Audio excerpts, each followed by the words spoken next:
ba sisimulan ang panibagong yugto kung napakahirap iwanan ang yugtong kasama kayo? Isang tanong na paulit-ulit naming binubulong sa sarili. Isang tanong na hanggang ngayon ay wala pang kasagutan. Grade 11. Panahon kung saan hindi pa natin lubos nakilala ang sarili. Hindi pa tayo sigurado kung anong strand ang tatahakin, kung saan ba talaga tayo nababagay, at kung ano ang gusto nating maging. May mga napunta sa ABM, may napunta sa UMS, may mga ABM na lumipat sa UMS dahil mas pinili nila ang lugar na sa tingin nila'y mas para sa kanila. At may mga naiwan, mga natirang nagtanong sa sarili, tama ba ang desisyon ko? May mga natakot, mga nalito, at may mga nakaramdam na parang second choice lang ang ABM. Ngunit sa kabila ng lahat, 31 kaming nanatili at pinili naming manatili. May mga transferee na pumasok na may kaba sa dibdib. Takot na baka sila'y ma-left out. Takot na baka hindi sila matanggap. Ngunit hindi namin hinayaang mangyari iyon. Dahil mula noon, alam naming hindi lang kami section, isa kaming pamilya. Magkakasama tayo sa fun run na para bang kinawawa ang ABM. Before, during at after, parang galaw tayo ng galaw. Minsan pakiramdam namin ay parang galit na galit sila sa atin.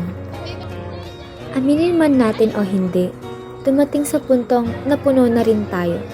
Naiinis, napapagod at minamadali. Pero sa kabila ng lahat, walang sumuko. Dahil mas pinili nating manatili, mas pinili nating lumaban, at mas pinili nating magkasama. Dumating ang year-end. Para bang may magdidibu sa sobrang bongga ng design? Tawanan, saya, pagkain, kantahan. Parang wala na tayong pakialam sa mundo dahil may sarili tayong mundo. Huwag din nating kalimutan ang mga UMS na kinuha ang advisor ng ABM noong year-end. Isang kwentong hanggang ngayon ay pinagtatawanan pa rin natin. At ang field demo, ang yugto ng matinding stress, pagod at puyat. Ngunit kahit pagod na, may saya pa rin. Unti-unting nabawasan ang pagiging competitive dahil tuwing props making, nauuwi ito sa kantahan at tawanan. May duet na hindi nag-harmonize, ngunit naging isa ang mga alaala na hinding-hindi natin makakalimutan. Mga gabing halos hindi na makauwi sa sobrang abala sa props. Mga performance na punong-puno ng pawis, hirap at pagod. Hindi man tayo nagwagi, saksi ang lahat kung paano tayo nagsaya, nagtyaga at naging buo bilang isang grupo. Grade 12. Panibagong yugto. Yugto ng takot at pananabik. Hindi tayo sigurado kung magiging masaya pa ba tayo o hindi.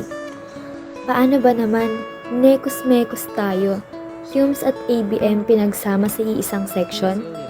Ngunit siguro, kaya resilient ang ipinangalan sa atin. Dahil kahit anong pagsubok ang ibigay, kaya nating lampasan. Ngayon, palapit na ang araw ng paghihiwalay. Isang katotohanang mahirap tanggapin. Isang katotohanang masakit isipin.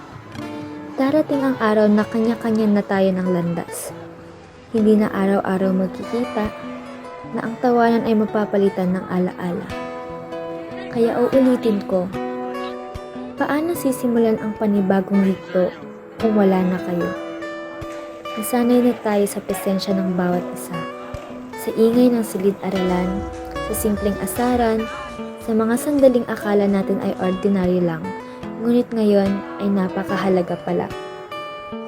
Sa pagtatapos ng kabanatang ito, dala-dala namin ang lahat ng alaala, aral at pagmamahal.